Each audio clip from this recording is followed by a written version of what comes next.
L Venkatesan வென்ற தொகுதி திருக்கோவிலூர். இவர் தீவிர களப்பணியாளர் என்பதை எந்த ஒரு தேமுதிக கட்சிக்காரனும் மறுக்க மாட்டான். விழுப்புரம் மாவட்டத்தின் பொறுப்பாளராக உள்ள இவர் அந்த மாவட்டத்தில் உள்ள இரு திராவிட கட்சிகளின் மாவட்ட பொறுப்பாளர்களுக்கு சிம்ம சொப்பனமாக விளங்கக்கூடியவர்.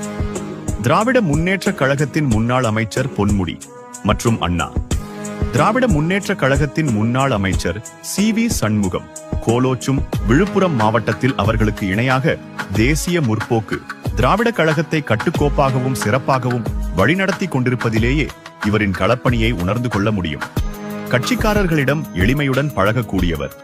கட்சிக்காரர்களுக்கு ஏதாவது பிரச்சனை என்றால் நேரம் காலம் பார்க்காமல் அவர்களோடு துணையாக நிற்கக்கூடியவர். கட்சிக்காரர்களின் நல்ல மற்றும் துக்க நிகழ்ச்சிகளில் தவறாது கலந்து கொள்ளக்கூடியவர். கட்சி பதவியை விசிட்டிங் கார்டு போல பயன்படுத்திக் கொள்ளாமல் தன் பொறுப்பை உணர்ந்து ஆத்மர்த்தமாக உழைப்பதால் தான் இவரை மாற்று கட்சிகள் தங்கள் பக்கம் சேர்த்துக் கொள்ள எவ்வளவோ முயற்சி செய்தார்கள்.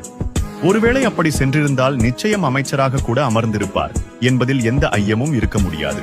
தன் மாவட்டம் மட்டுமல்லாமல் தமிழகத்தின் எந்த ஒரு மாவட்டத்திலும் உள்ள தேமுதிக தொண்டனுக்கு பரிசித்தமானவர் என்பதே இவரின் பலம். இவர் தற்பொழுது விழுப்புரம் மாவட்டத்தின் பொறுப்பாளராகவும் கழகத்தின் உயர்மட்ட குழு உறுப்பினராகவும் பொறுப்பு வகிக்கிறார். பி. சிவக்கொழுந்து